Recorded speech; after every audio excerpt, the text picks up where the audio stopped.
देखिए, मैं आपको बता दूं कि अगर ये कहीं से भी लड़ना चाहते पहलवान किसी भी पार्टी से, तो इनकी डायरेक्ट एंट्री थी।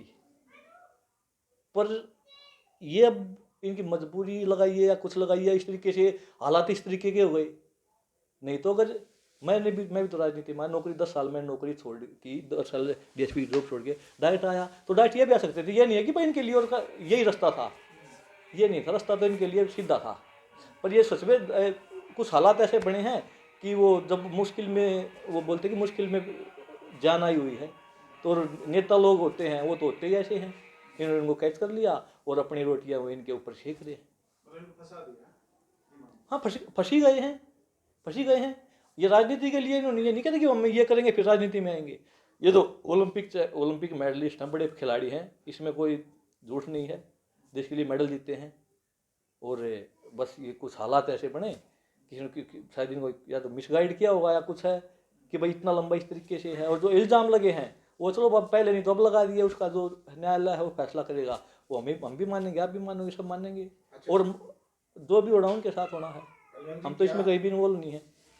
देखिए, मेरे को नहीं पता, पर एक चीज़ मेरे बिल्कुल समझ में फिलहाल आ रही है कि आज के टाइम में बिल्कुल राजनीति रूप से इसको दीपेंद्र हुड्डा जी और राहुल गांधी अभी गए हैं, फिर इन्होंने पूरी तरीके से ये राजनीति रूप ले लिया है और ये पूरी राजनीति कर रहे हैं। और पीछे आपने धरने में भी देखा होगा कि इनका एक ही टारगेट है कि प्रधानमंत्री नरेंद्र मोदी को हटाना है और हमें आना है। वो किसी बहन बेटी किसी की भी इज्जत दाव पे लगानी पड़े लगा देंगे। वो यही चीज़ यहाँ पे हो रही हैं।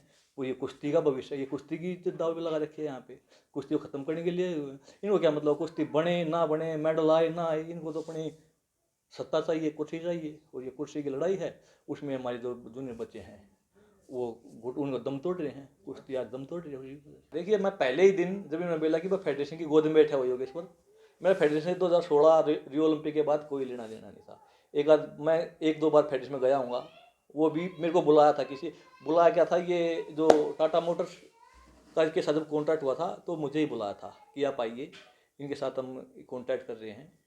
तो मैंने उससे बात की थी, वो मेरे को भी बोले थे कि बाप को हम इसमें लेंगे, ये जो टाटा मोटर्स। फिर मैंने मना कर दिया था, माँ जी मेरे को नहीं चाहिए, जितने भी आप चाहते हो मेरे को 1 लाख 2 लाख रुपए इसके साथ कॉन्ट्रैक्ट में दो लोगे एज एडवाइज़र, तो इन बच्चों को दे दीजिए आप, जो सब जूनियर के बच्चे हैं, 10-10 15-15 हज़ार। क्योंकि सीनियर पहलवानों की इतने पैसे की जरूरत नहीं होती जितनी सब जूनियर को होती है, गरीब परिवार से आते हैं। वहाँ पे सुशील भी था, मैं भी था, और ये पहलवान सभी थे, और ब्रजभूषण जी भी थे, और जो टाटा की तरफ से जो डील लेके आए थे वो आशीष चड्डा वो भी थे। मैंने साफ मना कर दिया था उनको कि मेरे को कैसा भी आपको अगर मेरा सहयोग चाहिए तो मैं वैसे ही दे दूंगा जी। तो ये चीज़ें थी।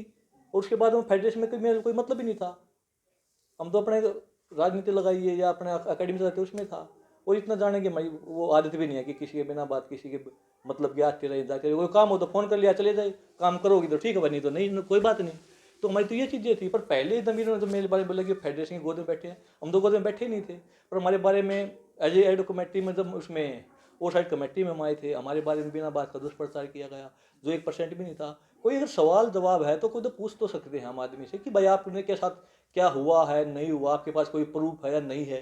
अब इनको इसमें भी दिक्कत कि भाई हमसे पूछी कोई बातें, तो ऐसे होता नहीं ना। और ज़बरदस्ती ज़बरदस्ती करके ऐसे है। पर मैं तो आज बोलता हूँ कि हम किसी के साथ नहीं हैं, किसी के साथ गलत हुआ तो उसको न्याय मिलना चाहिए, किसी ने कुछ गलत किया है तो उसको कड़ी से कड़ी सज़ा मिलनी चाहिए। और खासकर मैंने एक जगह और बोला था कि भाई जब मालिक के ऊपर ऐसे इल्ज़ाम लगते हैं, रखवाड़े के ऊपर लगते हैं, तो उसको और कड़ी सज़ा मिलनी चाहिए अगर उसने कुछ ऐसा किया है तो। हमारे हरियाणा में कहावत है कि जब बाढ़ ही खेत को खाने देते कुछ नहीं बचता। हमने तो ये जहाँ तक बोला है, पर इनको पर अपने मेरे अपना कम करना है, उसकी कोई हमें समस्या नहीं है। देखिए, सभी का टाइम होता है, मेरा भी टाइम था, सुशील का भी टाइम था। 4 ओलंपिक में खेला, सुशील खेला, मेरा ओलंपिक में मेडल आया, सुशील के 2 ओलंपिक में मेडल आई। पर एक समय होता है, उसके बाद छोड़नी पड़ती है। 1 साल और होता है, ज़्यादा ज़्यादा 1 साल लगाइए, 1.5 साल लगाइए। कंपटीशन हमारे देश में भी खूब ज़्यादा, बहुत ज़्यादा बढ़ा है।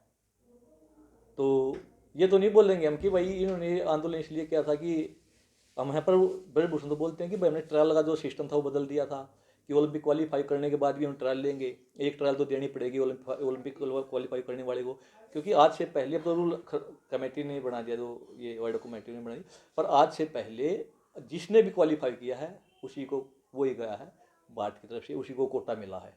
और वो तो सब अपने देश के सभी के रूल होते हैं, अपनी फेडरेशन रूल होते हैं। कल को अगर कोई यार और आता है फेडरेशन में, वो अपने तरीके से बना सकता है कि भाई हम तो जो पहलवान क्वालिफाई करके आएगा उसी के भेजेंगे, या सबकी बराबर ट्रायल लेंगे, कुछ भी कर सकते हो। अगर उसमें आप आते हो फेडरेशन के अध्यक्ष हम आते हैं तो हमारी मर्जी, हम किस तरीके से रूल करें, पर वो एक पारदर्शिता बरतनी होती है, वो फॉलो करना है बस, उसको वो करेंगे। अब ये नई फेडरेशन आई है, जब बहाल होगी तो ये कुछ करेगी, जिस तरीके से रूल बनाएगी वो सबको पता होना चाहिए कि ये रूल है। पहले भी रूल थे, फिटनेस के आधार पर खिलाड़ी विदेश में ट्रेनिंग करने, वो टूर्नामेंट खेलने गए हैं, करंट की परफॉर्मेंस के आधार पर खेलने गए हैं, उसका फायदा इन पहलवानों ने भी उठाया, हमने भी उठाया है, और आगे भी ये चीज़ें होती रहेंगी।